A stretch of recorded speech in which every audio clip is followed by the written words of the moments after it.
Well, this week's question, and now it's becoming a series. It's another question from the youth of our parish. And again, I absolutely love these questions.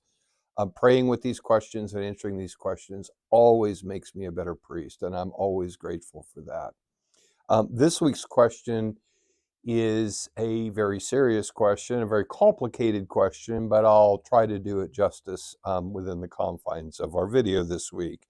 The question is it okay that I believe there is a God, but don't believe some of the Catholic teachings? And first of all, it's important to start with that statement. I believe that God not only exists, but I believe that God really is who he says he is. We know this as an article of faith, but we spend a lot of our lives really working through a more detailed understanding, first of all, of what that means.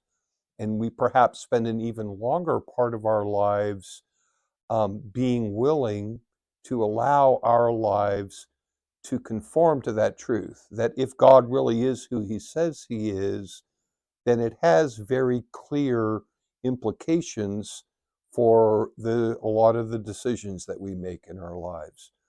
Understand that there is no Catholic teaching that just came out of the blue, that the church came up with a teaching without ever considering what God has revealed to us in Scripture, what God has revealed to us in sacred tradition. And every church teaching is a natural and logical extension of the more fundamental truths about the nature of God and the nature of the human person. So if we find ourselves wrestling with a particular teaching, that's really the approach that we want to take, is we want to begin with the understanding God really is who he says he is.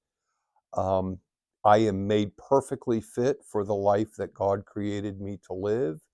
And number three, I have a share in the mission that Christ entrusted to his church. And we should be able to work on the basis, again, of revelation of Scripture, on the basis of um, tradition, and on the basis of the magisterial office of the church to see the connection between a particular teaching and those fundamental truths about what it is, about who God is, and about who we are as a result.